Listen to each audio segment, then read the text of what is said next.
सभी सनातन भाइयों का कहना है कि विष्णु जी ही पूर्ण परमात्मा है, विष्णु जी सर्वशक्तिमान है, विष्णु जी ही अमर परमात्मा है। आज आपको कबीर सागर से एक ऐसा प्रमाण दिखाते हैं जिससे आपका ये भ्रमभूत दूर हो जाएगा। क्या विष्णु जी किस लेवल के भगवान हैं और वो क्या पूर्ण परमात्मा है, क्या वो अपने साधक को मोक्ष दे सकते हैं। आइए विष्णु जी की समर्थता और उनका लेवल आज आपको कबीर सागर से दिखाते हैं। ये आप देख रहे हैं कबीर सागर संपूर्ण 11 भाग, खेमराज करसनदास प्रकाशन बम्बई, और ये इसका मुद्रक और प्रकाशक है।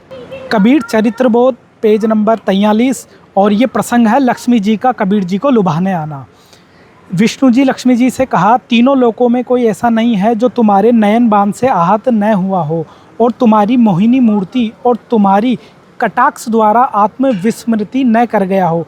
पर जब तुम कबीर साहब पर अपना जादू डालोगे तब मैं तुम्हारे मनमोहन मंत्र की यानी रूप की प्रशंसा करूंगा। तुम काशी में जाओ और कबीर साहब को लुभाओ।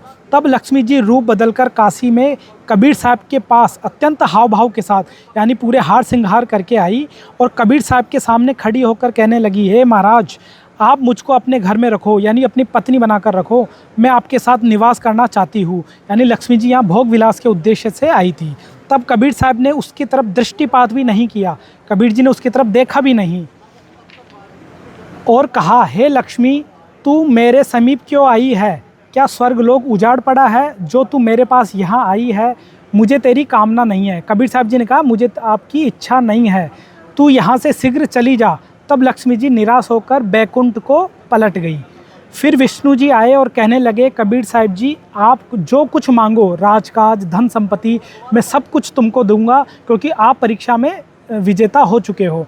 तब कबीर साहब जी ने कहा, इन सब वस्तुओं की मुझे कोई कामना नहीं है। यदि तुम्हारे पास वह नाम हो जिससे आवागमन मिट जाए, वह मुझे दो, यानी वह मंत्र दो जिससे जन्म मरण मिट जाए, वो मुझे दीजिए। विष्णु जी ने कहा, यह तो मेरे अधिकार से बाहर है, मेरी समर्थता से बाहर है, ये मंत्र मैं नहीं दे सकता, मेरे पास है ही नहीं। और धन्य कबीर कहते हुए बैकुंठ को पलट गए। इस छोटे से प्रसंग से 3 पॉइंट क्लियर होते हैं। पहला पॉइंट यह है कि विष्णु जी पूर्ण परमात्मा नहीं है, ये अविनाशी भगवान नहीं है। यदि ये अविनाशी परमात्मा होते तो इनके पास जन्म मरण मिटाने का मंत्र होता, ये स्वयं भी जन्म मरण में है। दूसरा पॉइंट है कि विष्णु जी समर्थ और शक्तिवान नहीं है।